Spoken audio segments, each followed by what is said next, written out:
مفيش اتنين يختلفوا على جمال اسكندريه. شط اسكندريه صيف شتاء بقى مش هتفرق، لكن الاكيد ان اسكندريه قادره تبسط اي حد.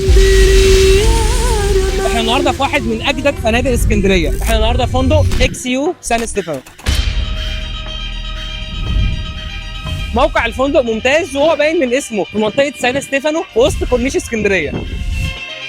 حجم الفندق بشكل عام صغير 40 غرفه بس، ولكن الاهم ان انت تحس ان الفندق كله جوه البحر. احلى حاجه طبعا ان كل الغرف اللي موجوده هنا الفيو بتاعها بيكون دايركت على البول وكمان على البحر. اول نوع غرف هنا هو الغرف الستاندرد. اكتر حاجه بتميز الغرف الستاندرد هنا كلهم دور ارضي، تقدر تطلع من الاوضه تنزل على البحر على طول. اكتر حاجه هتاخد بالك منها اول ما تدخل الغرفه هنا هي حجمها، ان هو حجمها كويس. اكتر حاجه مميزه هي الستايل بتاع الغرفه نفسها السيمبل، وطبعا كله جديد. وبيكون في كل الغرف ميني بار، بيكون في هنا المنطقه بتاعه الشاور، وطبعا كل الغرف بيكون ليها تراس بحيث ان وانت في التراس بتاعك تقدر تستمتع بالفيو بتاع البحر اللي بيكون قدامك على طول.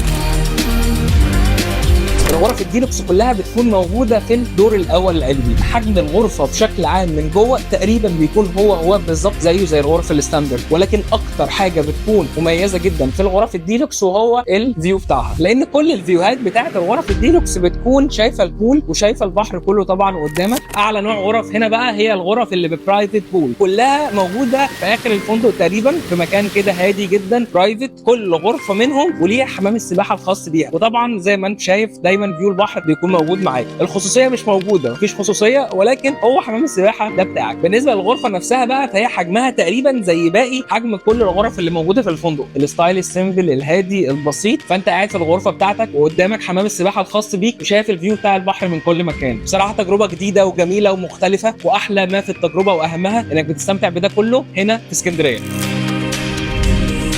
نظام الاقامه في الفندق هنا بيكون شامل الفطار، والفطار بيكون بنظام الاوبن بوفيه في المطعم الرئيسي. وكمان تقدر تخلي اقامتك هاف بورد او فول بورد زي ما انت عايز، تطلب السناكس او الغداء او العشاء اللي انت عايزه ويجي لك على البول او على البيتش زي ما تحب. الفندق فيه حمام سباحه واحد بس وحجمه كويس، وكمان فيه جزء خاص للاطفال. بالنسبه بقى للبحر هنا، فالناس اللي بيحبوا البحر بتاع اسكندريه هيتبسطوا جدا فيه. المساحه بتاعه الشط بشكل عام كويسه، وكمان متدرجه ومناسبه للنزول. وكمان الفندق هنا بيقدم ديوز، تقدر تيجي تقضي يوم كامل تستخدم فيه البيتش او البول زي ما انت عايز. وكمان لو انتوا كابلز وعايزين تيجوا تستمتعوا بجو مختلف، تقدروا تيجوا هنا وتحجزوا بس عشاء رومانسي او تعملوا سيشن مختلفه على البحر، والفندق بيوفر لك كل ده وباحسن سعر ممكن. فندق اكس يو سان ستيفانو فندق جديد وبسيط، وكل حاجه حواليك قادره انك تيجي تقدر تغير جو وتستمتع بجو اسكندريه هنا.